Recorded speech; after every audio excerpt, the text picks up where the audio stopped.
Hello மக்களே, welcome back to my channel. அனைவருக்கும் ஆடிப்பெருக்கு தின நல்வாழ்த்துக்கள். இன்னைக்கு நம்ம எப்படி ஆடி 18 கொண்டாடணும்னு சொல்லித்தான் பார்க்க போகிறோம். இதோட ஃபஸ்ட்டு ஸ்பெஷலே தேங்காய் சுடுறது. சூப்பராக தேங்காய் சுட்டாச்சு. தேங்காய் எடுத்து நல்லா சுரண்டிட்டு அதுக்குள்ளே இது கூட கடலை, சர்க்கரை, எள்ளு இதெல்லாம் மிக்சியில் அரைச்சி பவுட்ரு மாதிரி நுணுக்கி தேங்காய்க்குள்ளே போட்டு சுடணும். இது நல்லா டேஸ்டியாக இருக்கும். இது எப்படி செய்யறதுன்னு சொல்லிட்டு ஃபுல் வீடியோ டிஸ்கிரிப்ஷனில் கொடுக்குறேன், பாருங்கள். கண்டிப்பாக பார்த்து நீங்களும் ஆடி 18 வீட்டில் செய்யுங்க. ஆடி 18 அப்படின்னாவே தண்ணீரை சாமி கும்பிட்றது தான்.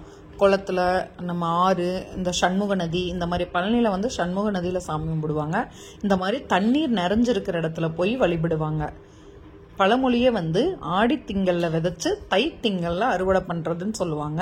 நம்ம விவசாயம் பண்ணுறதுக்கு, விதைக்கிறதுக்கு ரொம்ப தேவையானது தண்ணீர் தான். ஸோ அந்த நீரை வழிபடுற இதுதான் வந்து ஆடி 18. அதே மாதிரி ஆடி 18 எந்த தொழில் தொடங்கினாலும் அது பெருகிக்கிட்டே வரும்னு சொல்லுவாங்க. இந்த மாதிரி நம்மளால குளத்துக்கு, ஆறு, நதிக்கெலாம் போக முடியலன்னா நம்ம வீட்டில் நம்ம உபயோகப்படுத்தாத சுத்தமான தண்ணீரை ஒரு சொம்பில் பிடிச்சி வச்சு பூஜை பண்ணலாம். அப்படி பூஜை பண்ணுனா காவிரி தாயி நம்ம வீட்டுக்கு வருவாங்க அப்படிங்கிறது ஐதீகம்.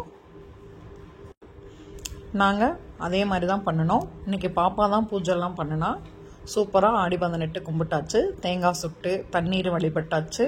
நீங்களும் உங்கள் வீட்டில் செஞ்சு பாருங்கள். ஓகே ஃப்ரெண்ட்ஸ், இந்த வீடியோ உங்களுக்கு பிடிச்சிருந்துச்சுன்னா மறக்காமல் நம்ம சேனலை சப்போர்ட் பண்ணி சப்ஸ்கிரைப் பண்ணுங்கள். நன்றி. மேலும் இதுபோல் நல்லதொரு வீடியோவில் சந்திக்கலாம்.